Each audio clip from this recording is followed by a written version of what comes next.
My work is so intensive and demanding, make me feel so uncomfortable and tired that my brain is just crying out to find a comfortable place to lay my head down. But this was a special 2-year anniversary of my relationship, so I chose a store on Baker Street to buy my girlfriend a present.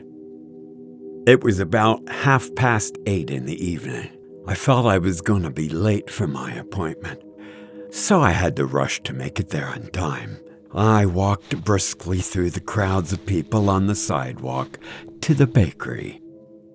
The icy air from the snow made me shiver, and I tried to keep my hands deep in my pockets so I wouldn't freeze. As I walked out of the store, the pasta gradually started to cool off. I made my way along the sidewalk with a food parcel in my hand to a nearby subway station. And suddenly, a boy ran up to me with a sad, pitiful look on his face. It made me feel dumbfounded. As I was about to approach him, he suddenly grabbed the food parcel in my hand and ran into another direction. I tried my best to chase after him.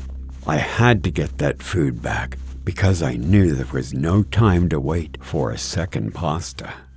I chased the boy through several paths, then ended up in a small alley. It was a dead end with no way out. What surprised me about this alley, it was that there were countless cats and dogs wandering around.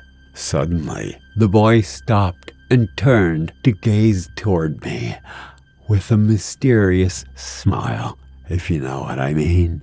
I immediately knew that something was wrong, and when I turned my head to look, I saw 2 ferocious-looking thugs approaching us. One with a tall, large figure, and the other looking rather small.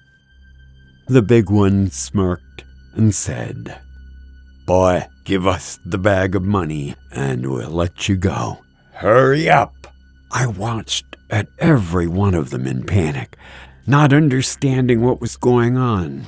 And that's when he suddenly punched me in the face, which made me feel dizzy. I touched my face and glanced at them. I didn't even realize I had blood on my hand. I furiously looked at them and began screaming, causing the whole group of wild cats to run away and panic. Since this place was completely deserted, no one noticed us. And in that moment, a terrifying demon appeared in front of me. In the darkness of the alley, the figure of the devil unconsciously stuck in my mind. It had an extremely large figure. Its gnarled appearance made me feel terrified. In particular, his red eyes looked very intently at me, as if he wanted to devour me on the spot. But then he laughed horrifyingly. In panic, I took a few steps back. The thug next to me looked at me with confusion, and his eyes were ebony black, and they stared at me. And then he turned his gaze on his brother. I was petrified and felt like my soul had left my body. My limbs trembled, and I was unable to speak. I nervously watched the thugs as one of them shouted, "Demon, demon, someone please help." But the small thug blankly stared at me with a mysterious, evil smile.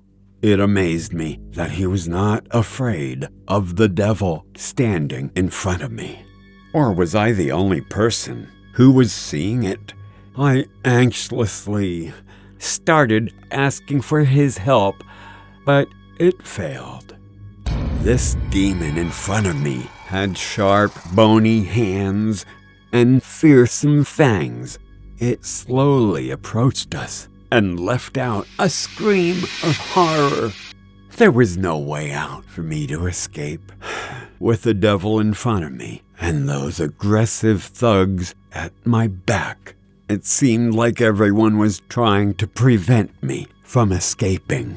At that moment, suddenly, I heard a voice. It whispered in my ear, urging me to kill the devil and run away.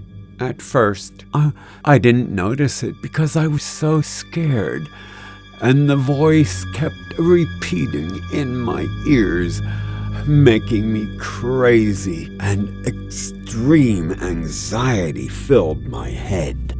I held my head in pain, angrily looking for the demons, and I quickly turned my body to grab a long iron beside the landfill and vigorously beat the demon back and forth to kill it and destroy my fear. The more I feared, the harder I hit it, revealing the strength and courage I didn't know I had in my body. Although the devil did try to attack me, it ended up being knocked down on the spot, with blood flowing all over the ground. I turned and looked at the little ruffian in horror. His face turned pale, and then he quickly ran away from the alley, leaving me on my own, fighting my own fear. Okay, seeing the demon lying on the ground, I quickly threw the iron aside and ran out of the alley. Right now, I'm in the hospital with that nasty little thug. He is so crazy, as he dared to say, "I'm the devil."